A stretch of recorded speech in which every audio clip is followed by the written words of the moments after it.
جی میں مسٹر بلاول، السلام علیکم۔ میں- وعلیکم السلام حسن بھائی، کیا حال ہے؟ ٹھیک ہے آپ؟ اللہ تعالیٰ کا بڑا احسان ہے، تھینک یو سر۔ میں پاکستان سے بات کر رہا ہوں، بہت آپ کا بہت بڑا فین ہوں، تھینک یو اور سر۔ میں نے آپ کو سن کے بڑا کچھ تعلیم حاصل کی ہے۔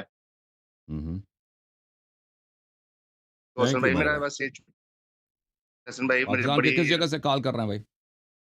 میں پاکستان لاہور سے بات کر رہا ہوں، میں اہل سنت گھرانے لاہور۔ سے ہوں، مگر مجھے آپ کی تعلیمات نے اہل تشریح میں ہونے میں بڑا ساتھ دیا ہے، ٹھیک ہے؟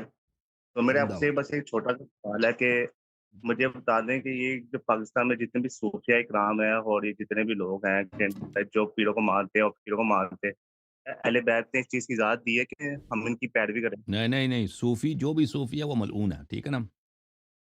صوفی جو بھی ہے وہ ملعون ہے۔ جی ہاں۔ اور یہ فقیر جو کہتے ہیں ہماری ابتدا کریں، ہم بھی اہل بیت کے گھرانے میں سے ہیں مگر ہماری ابتدا کریں، تو ان ان پہ کی اللہ کی جائز ہے؟ لعنت ہے، ان پہ اللہ کی لعنت ہے۔ سو اگر کوئی وہ کہ کوئی دیکھیں، کوئی اگر سید صوفی بن جاتا ہے تو کوئی ایسا ہے کہ کوئی سید کرسچن بن جائے، کوئی سید وہابی بن جائے، ٹھیک ہے نا؟ کہتے ہیں اب میں وہابی ہوں، میں سید ہوں، میری اتباع کروں، تو تجھ پہ اللہ کی لعنت ہے، ٹھیک ہے نا؟ تو نے جب نبی کا جی راستہ چھوڑ دیا، اہل بیت علیہ السلام کا راستہ چھوڑ دیا ہے، چاہے کوئی کرسچن بن جائے، کوئی پادری بن جائے، سید پادری بن سکتا ہے، بالکل پادری بن سکتا ہے، ٹھیک ہے نا؟ سید کیا وہابی بالکل وہابی مولوی بن سکتا ہے جی۔ اہل بیت علیہ السلام کے بہت سارے قاتل سید تھے، بہت سارے اہل بیت علیہ السلام کو قتل کس نے کیا؟ بہت سے اکثر اماموں کو سادات نے قتل کیا، جن کو آپ خمس دے سکتے تھے، ٹھیک ہے نا؟ یہ منصور کون تھا؟ سید تھا۔ ہارون، مامون، یہ سب شیعہ بھی تھے، سید بھی تھے، انہوں نے اہل بیت علیہ السلام کو قتل کیا۔ امام جعفر صادق علیہ السلام کے اپنے پوتے نے امام موسیٰ کاظم علیہ السلام کے قتل میں شرکت کی ہے۔ اس طرح تو بہت زیادہ ہے۔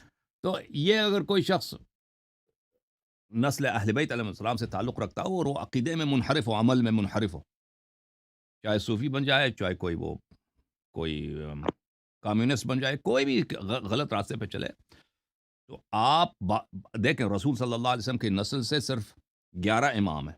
علی علیہ السلام ان کے نسل سے نہیں ہے لیکن ان کے بائی جیسے، ٹھیک ہے نا؟ یعنی اہل بیت میں صرف 12 امام ہیں جن کے آپ نے اتباع کرنی ہے، باقی کی اتباع آپ نے نہیں کرنی ہے۔ باقی اگر اچھے لوگ ہیں ان کا احترام کریں، ان سے نیکی کریں، اگر اچھے نہیں ہیں تو پھر ان سے کوئی تعلق ہی نہیں ہے بھائی، جہنم میں جائیں۔ سمجھ میں آئی نا بھائی؟ ہم ان ہاں۔ کے درباروں پہ جا نہیں ہم منع کیا کہ نا ہم ان کے درباروں پہ جائیں؟ اور بھائی وہ دربار پہ جائیں، وہ ان پہ جب اللہ کی لعنت ہے تو دربار میں کیا کریں گے؟ جی جی، بہت اچھے سوال تھا مجھے آپ سے، بہت شکریہ۔ تھینک یو سر، اللہ آپ کو جزائے خیر دے۔ آپ صوفیوں کے متعلق جب سوال آئے ہیں نا، میں آپ کو حدیث دکھاؤں؟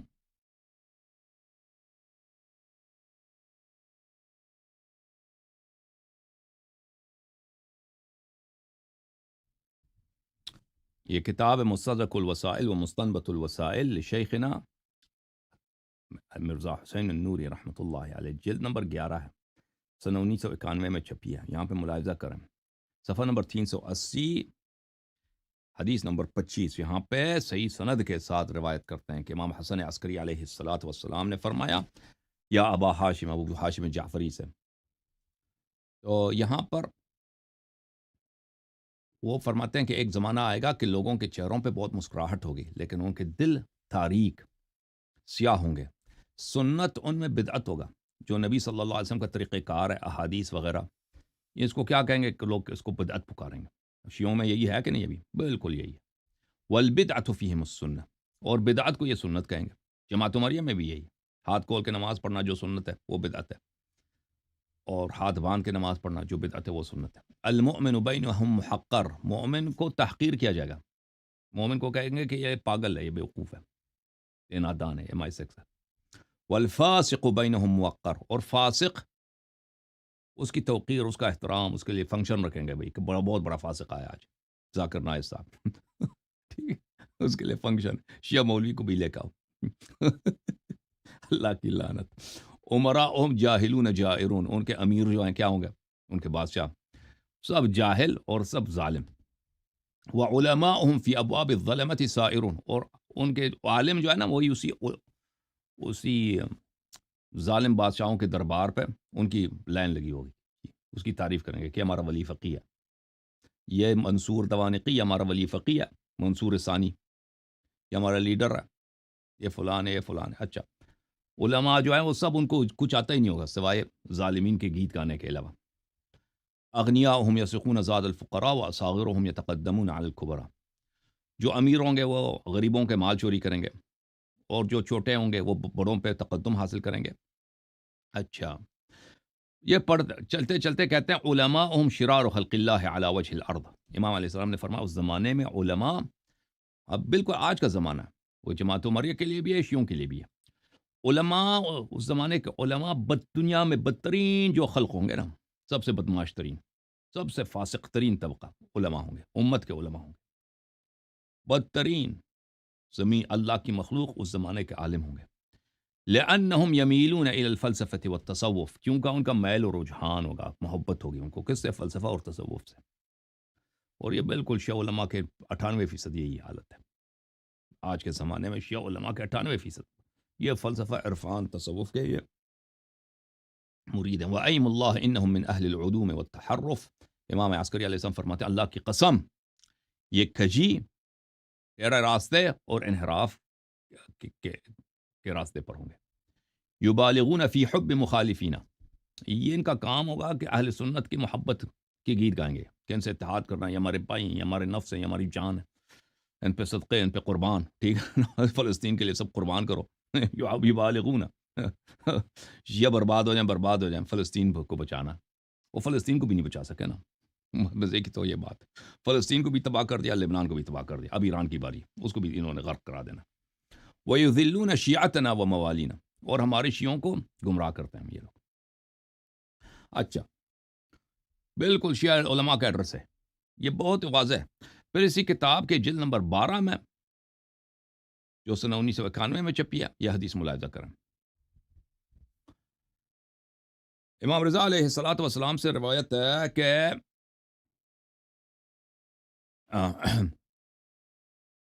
امام رضا علیہ السلام نے فرمایا کہ ہمارے ایک شیعہ کسی آدمی نے امام جعفر صادق علیہ السلام سے عرض کیا کہ ہمارے زمانے میں ایک قوم ظاہر ہوئی ہے جس کو صوفیہ کہتے ہیں لوگ، جس کو صوفیہ کہتے ہیں. فما تقول فیہم، اے مولا امام جعفر صادق علیہ السلام آپ صوفیہ کے متعلق کیا فرماتے ہیں؟ قال انہم اعداؤنا، فرمایا ہمارے دشمن ہیں. فمن مال فیہم فهو منہم، جو صوفیہ کی طرف میل رغبت حاصل کرے وہ انہیں ہمارے دشمنوں میں سے، ہمارے شیعوں میں سے نہیں ہے. یہ بھلے وَيُحْشَرُ مَعَهُمْ، وہ ہمارے دشمنوں کے ساتھ، صوفیہ کے ساتھ ہی محشور ہوگا.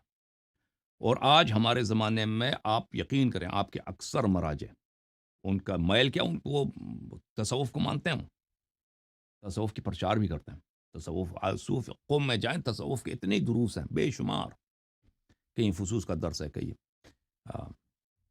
کسی اور متن کا درس ہے، ان کے صوفیہ کا جو کتابیں ابن عربی کے کتب ہیں، ابن ترکہ کی کتابیں، ان کے جو متون پڑھائے جاتے ہیں وہ بڑے مشکل متون بھی ہیں. ٹھیک ہے نا. اور یہ آغا وحید خراسانی، سیستانی، یہ سب ان کو پیسے دیتے ہیں، ان سے دوستی بھی ہے. کوئی کبھی وہ نہیں کہتے یہ بھائی فتوی نہیں دیتے ان دروس کو بند کرو، یہ حرام ہے، نہیں کچھ بھی نہیں. یعنی ابو بکر ابن عربی لعنت اللہ علیہ کے کفریات کو، کہ وہ کفر واضح کفری الفاظ کو وہاں پر اسی ایسے مثلا یہ خمینی صاحب جو ہوتے ہیں یہ بہت بڑے صوفیہ کے مدرس تھے، جن کے یہ کتاب ہے، ان میں یہ فصوص کے بہت بڑے مدرس تھے. فصوص میں ایک فصل ہے کہ حضرت جب اتنے غلط الفاظ ہے فصوص کے ابن عربی میں آپ کو بتاؤں، وہ ایک فصل ہے اس کا، فصل ہارونی میں، ٹھیک ہے نا. اس میں یہ ہے کہ بھئی موسیٰ علیہ السلام کوئی طور سے آئے، دیکھا کہ قوم کیا ہے، قوم بچڑے کی جو ہے عبادت کر رہا ہے. تو اس نے غضب کیا ہارون پہ. پتہ ہے کس لیے غضب کیا؟ اس لیے کہ اللہ ناکہ بھی ہے، منکوہ بھی ہے. نستجیر باللہ، ناکہ منکوہ سمجھتے ہیں نا. اس میں ایک الفاظ یہ ہیں اسی ابو بکر بن عربی کے، کہ کوئی مرد جب اپنے عورت کے ساتھ وہ جماع کرتا ہے وہ در حقیقت کس میں دخول کرتا ہے؟ نستجیر باللہ. اب میں کیا کر سکوں خالق کون میں، اب خود سوچو. تو یہ وہاں پہ سر عام یہ کفریات پڑھائے جاتے ہیں. اچھا، ان سے جب سوال کرو کہ یہ کفریات کیوں تم پڑھاتے، وہ آپ کو پتہ ہے کہ ان کے پاس کوئی جواب نہیں ہے. ان کے پاس ایک ہی جواب ہے، کہیں گے آپ جاہل ہیں. ان کے پاس ایک ہی جواب ہے بس، کیونکہ جواب ہے نہیں نا. آپ کو سمجھ نہیں آتی جی ہم کیا جواب دیں، آپ جاہل ہیں. بس دنیا کا سب سے بڑا عالم آ جائے نا، ان سے مناظرہ کرے کہ بھائی آپ یہ کفریات کیوں پڑھاتے ہیں. یہ تو کفر واضح ہے. وہ کیا کہتے ہیں, وہ وہی کہے گا کہ ہم آپ کو کیا سمجھائیں, جب سمجھ ہی نہیں آتی آپ کو کیا سمجھ, آپ جاہل ہیں. وہ آپ کہہ دیں نا چلیں میں مان لیتا ہوں میں جاہل ہوں, مجھے نہیں, آپ سمجھائیں. پھر بھی یہی کہیں گے کہ آپ کو جب سمجھ ہی نہیں آتی تو ہم آپ کو سمجھائیں کیا, جب سمجھ آ ہی نہیں سکتی تو سمجھ آئیں گے. ٹھیک. یہ ڈرامہ ہے شیعہ مولیوں کا, اور یہ صرف شیعوں میں نہیں ہے, یہ جماعت مریم میں بہت عام چیز ہے. آپ کے پاکستان میں فصوص وغیرہ بہت عام پڑھایا جاتا ہے. البتہ شیعوں میں سمجھتا ہوں شیعوں میں زیادہ ہے, قوم وغیرہ میں بہت زیادہ. وَسَيَكُونَ أَقْوَامٌ يُحِبُّونَ يَدَّعُونَ حُبَّنَا. امام جعفر صادق علیہ السلام نے کہا ایسے لوگ ہوں گے جو ہماری محبت کا ادعا کریں گے. وَيَمِيلُونَ إِلَيْهِمْ, لیکن ان کا میل کس کی طرف ہوگا, ان کا رجحان, ان کا پیار, ان کے دل کا جھکاؤ کس کی طرف ہوگا, صوفیہ کی طرف. وَيَتَشَبَّهُونَ بِهِمْ, صوفیہ کی وہ اپنے آپ کو صوفیہ جیسے بنائیں گے. وَيُلَقِّبُونَ أَنفُسَهُمْ, اور القاب دیں گے آپ کو کہ یہ بہت بڑا عارف واصل ہے, پتہ نہیں کیا. وَيُؤَوِّلُونَ أَقْوَالَهُم, اور یہ کیا کریں گے, ان کے اقوال کی تعویل کریں گے, ان کے کفیات کو لائیں گے نا شیعوں کے, کہیں گے اپنے عربی اس سے مراد کچھ اور ہے, یہ جو آپ سمجھ رہے یہ نہیں ہے, اس کا کوئی اور معنی نکالیں گے جو کسی کو سمجھ ہی نہیں آتا. جی غلط معنی اس کا. ابن عربی کا جو میں عرض کرتا ہوں, ابن عربی کا کفر بہت واضح ہے, اس کا تعویل نہیں ہو سکتا. اچھا میرے تو بڑے کانفرنسز اس مسئلے پہ, میں نے بڑے تقاریر کی ہیں عربی فارسی میں. الا فمن مال الیہم فلیس منا, جو بھی صوفیہ کی طرف رجحان حاصل کرے وہ شیعہ نہیں ہے. وانا منہم برا, اور میں امام جعفر صادق علیہ وانا منہم برا, ہم اہل بیت علیہ السلام ایسے شخص کے کیا ہیں, دشمن ہیں. ومن انکرہم ورد علیہم کان کمن جاہد الکفار بین یدی رسول اللہ صلی اللہ علیہ وسلم. جو صوفیہ کو رد کرے اور ان کی تکذیب کرے, ان کو باطل قرار دے, اس نے رسول صلی اللہ علیہ وسلم کا دفاع کیا, دین کا دفاع کیا. وہ ایسا ہے کہ جیسے غزوے میں پیغمبر صلی اللہ علیہ وسلم کے ساتھ ہے اور مجاہد ہے, جہاد کر رہا ہے. تو اتنی بڑی جو ہے کیا ہے, فضیلت ہے صوفیہ کو رد کرنا. سمجھ میں آئی نا بات آپ کو. اور یہ آپ کے خمینی صاحب جو تھے بہت بڑے صوفی تھے. خامنئی بیچارے یہ تو ان پڑھ آدمی ہے, خامنئی یہ بھی صوفیہ کی طرف بہت مائل ہے, لیکن کیونکہ علم تصوف ایک مشکل علم ہے, اس نے حوزے میں اتنی محنت نہیں کیا نا خامنئی. جیسے حسن نصر اللہ صاحب تھے, یہ تو اتنے پڑھے لکھے عالم مولوی تو نہیں تھے یہ لوگ, تو یہ ان کو اتنی سمجھ نہیں آتی, لیکن یہ ان کا دل بہت کرتا ہے خامنئی کا. وہ اس نے بڑے پیسے لگائے ہیں تصوف پھیلانے ایران میں, تصوف کی ترویج کے لیے. بڑے بڑے مدارس, بڑے بڑے یونیورسٹیاں, بڑے بڑے کانفرنسز, بہت ہی یعنی ملینز بلینز کے حساب سے اس شخص نے تشیع میں تصوف کو پھیلانے میں اس نے لگا دیا. اور یہ اس طرح کے کافر لوگ آپ کے امام بن گئے ہیں, آپ کے قائد بن گئے, آپ کے ولی فقی بن گئے, اور آپ کے مقدرات پہ حاکم ہیں, اور آپ اپنے آپ کو شیعہ کہتے ہیں.